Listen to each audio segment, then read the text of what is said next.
আসসালামু আলাইকুম। আশা করছি আপনারা সবাই অনেক ভালো আছেন। আলহামদুলিল্লাহ আমরাও অনেক ভালো আছি। আজ যেই ভিডিওটি আপনারা দেখছেন এটা কিন্তু 15ই ডিসেম্বরের ভিডিও। দিনটাকে স্পেসিফিক করে বলছি তার একটা বিশেষ কারণ রয়েছে। যাই হোক সেটা ভিডিওর পরবর্তী পোর্শনে আপনারা শুনতে পাবেন, জানতে পারবেন। আজ সকাল সকাল যে বিষয়টা ঘটেছে, ভাই আর আমার হাজব্যান্ড সকাল সকাল চলে গিয়েছিল কক্সবাজারের মেইন যে মাছের বাজার, সেখানে তো রূপচাঁদা আর চিংড়ি মাছ নিয়ে এসেছে। আর এদিকে আমার ভাতিজা আপনাদের দেখাচ্ছে কিভাবে দাঁত ব্রাশ করতে হয়। যেহেতু ঘুরতে গিয়েছি, খুব স্বাভাবিক সবার দেরি করেই ঘুমটা ভাঙে এবং ভেঙেছে। তো সে যেহেতু ছোট সদস্য, তার অনেক দেরি করেই ভেঙেছে। তো মাছ কিন্তু এই ফাঁকে আমার ভাবি পরিষ্কার করেছে এবং সেগুলো মেরিনেট করে রেখেছে। আর আমরা আমাদের সকালের নাস্তাটা করে ফেলেছি। আমরা মূলত চাচ্ছিলাম যে নিজেরা মেরিনেট করে রূপচাঁদা এবং চিংড়ি এইটা ফ্রাই করে নিজেরাই খাবো, নিজেদের হাতে ফ্রাই করে। এটা প্রতি বছরই আমরা কক্সবাজারে গেলে মূলত এটা করে থাকি। তো সকালের নাস্তাটা সেরেছি সবাই, আর নাস্তা সেরে এখন চলে যাচ্ছি লাবণী পয়েন্টে। প্রথম দিন এসেছিলাম তখন তো সুগন্ধা পয়েন্টেই গিয়েছি, বিচে গিয়েছি। আর দ্বিতীয় দিন থেকে লাবণী বিচেই যাই। আমার ব্যক্তিগতভাবে মূলত সুগন্ধা পয়েন্টটাকে না অনেক বেশি নয়েজি মনে হয়, প্রচুর মানুষ থাকে। খুব স্বাভাবিক, কাছের বিচ বলেই সকলে যায়। তবে তুলনামূলক লাবণী বিচে কিন্তু কোলাহলটা, মানুষের পরিমাণটা একটু কম থাকে। তাই বাচ্চা কাচ্চা নিয়ে, মুরব্বী মানুষ নিয়ে যেহেতু যাই, সেক্ষেত্রে দেখা যায় যে ছাতা পাওয়াটা, বসার সিট পাওয়াটাও অনেক ডিফিকাল্ট হয়ে যায়। তো সব কিছু মিলিয়েই লাবণী পয়েন্টটা আমাদের পরিবারের সবারই মোটামুটি পছন্দ, এবং প্রতি বছর দেখা যায় যে সুগন্ধার থেকে লাবণী বিচেই আমরা মূলত বেশি সময়টা পাস করি।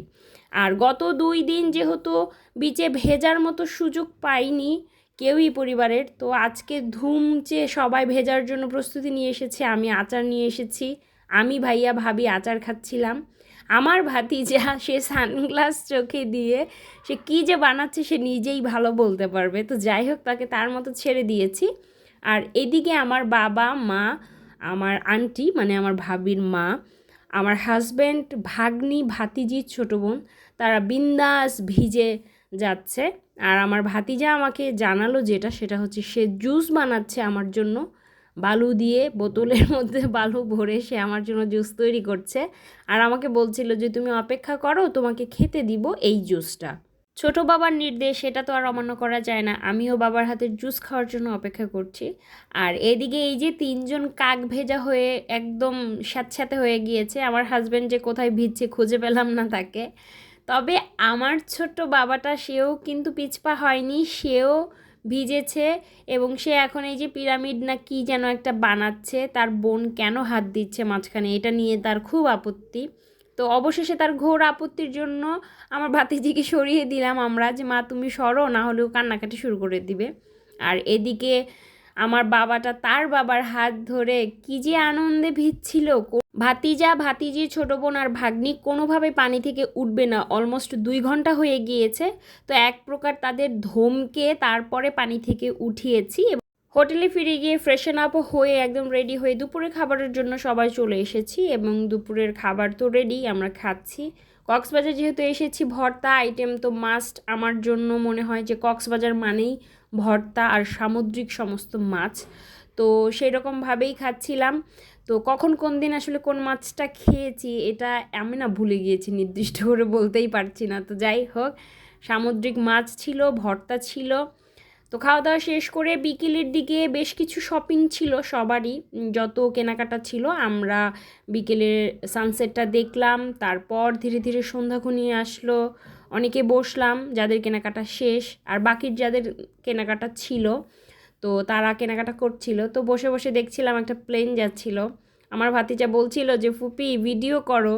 তো ভাতিজার কথায় ভিডিও করে নিয়েছি, এবং বাকি সদস্য যারা ছিল মোটামুটি আমি, আমার মা, বাবা, আমার হাজব্যান্ড আর ভাই, তো এই কয়জন বাদে বাকি সব সদস্যদেরকে আমরা হোটেলে পাঠিয়ে দিয়েছি, তারা চলে গিয়েছে। আর আমরা এসেছি শুটকির বাজারে। কক্সবাজারে এসেছি আর শুটকি নিব না আত্মীয় স্বজনদের জন্য? আত্মীয় স্বজনরা কি আমাদের মেনে নিবে? এ সমাজ কি আমাদের মেনে নিবে? মোটেও মেনে নিবে না, কেউই মেনে নিবে না। এখানে যতগুলো শুটকি দেখছেন সবই কিন্তু আমার এবং আমার ভাইয়া, আমরা 2জন মিলেই নিয়েছি। তো শুটকি নেওয়া শেষ, এগুলো প্যাকিং চলছে। কাছের মানুষ যারা রয়েছে তাদের তো খানিকটা গিফট দিতেই নিজেরই ইচ্ছে করে। তো যাই হোক, সেগুলো সব প্রসেস করে হোটেলে চলে এসেছি এবং এসে দেখি আমার ভাবি মাশাআল্লাহ সব রেডি করে ফেলেছে। আমাদের 10 জনের জন্য প্লেট রেডি। প্রত্যেকের প্লেটে রয়েছে রূপচাঁদা ফ্রাই, চিংড়ি ফ্রাই, সাথে রয়েছে রুটি, কিংবা এটাকে পরোটাও বলা যেতে পারে। কিছু তেল ছাড়া ছিল, কিছু তেল সহকারে ছিল, সাথে ছিল সস। এই তো আমাদের রাতের ডিনার কমপ্লিট। এবং এখন তো আমি ভয়েস ওভার দিচ্ছি, আগে তো খেয়েছি। আমার আবার না এই ভিডিওটা দেখে খেতে ইচ্ছে করছিল। মাশাআল্লাহ এত মজা হয়েছিল না। আমার ভাবি কিন্তু এই ফ্রাই আইটেমগুলো বেশ ভালো করে মাশাআল্লাহ। আর এজন্যই না আমি ফ্রাই জিনিসগুলোতে কখনোই হাত দিতে চাই না। আমার ভাবি থাকলে পাশে, সে দুর্দান্ত করে ফ্রাই আইটেমগুলো। তো রাতের খাবার খেয়ে বেশ খানিকটা সময় রেস্ট নিয়েছি এবং আজকে কিন্তু বেশ তাড়াতাড়ি এসেছি বিচে। এই যে বাতিগুলো দেখছেন, আনন্দ ফুর্তি দেখছেন, কোনোটাই কিন্তু আমাদের জন্য ছিল না, কিংবা আমরা করিনি। তবে আল্লাহ পাক মিলিয়ে দিয়েছে। একটি বিশেষ দিনের আগমন ঘটতে যাচ্ছিল, সেই দিনটাকেই কীভাবে না আল্লাহ পাক খুব সেলিব্রেশনের মাধ্যমে আমাদের করছিলেন। তো বিচে যেয়ে দেখলাম সবাই এরকম ঝাড়বাতি, তারপর আতশবাতি ফুটাচ্ছে। তো ওই ফাঁকে সবাই মিলে আমরা বিচে অপেক্ষা করছিলাম, শুধুমাত্র আমার ভাইয়া বাদে।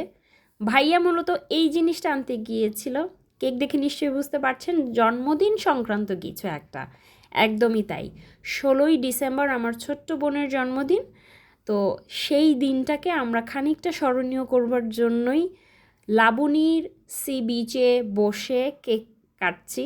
তো যাই হোক, ছোটো বোনকে খুশি করা, এই আর কি। ছোটো বোন খুশি হয়েছে আলহামদুলিল্লাহ, প্রত্যেকটা সদস্য খুশি। সে তো ভীষণ এক্সাইটেড যে আমি সি বিচে বসে কেক কেটেছি আপি। তো যাই হোক, ওর আগামীর দিনগুলো অনেক ভালো হোক, ও অনেক ভালো থাকুক ভবিষ্যতে, এই দোয়াই করে ভিডিওটি শেষ করছি। আল্লাহ হাফেজ, আসসালামু আলাইকুম।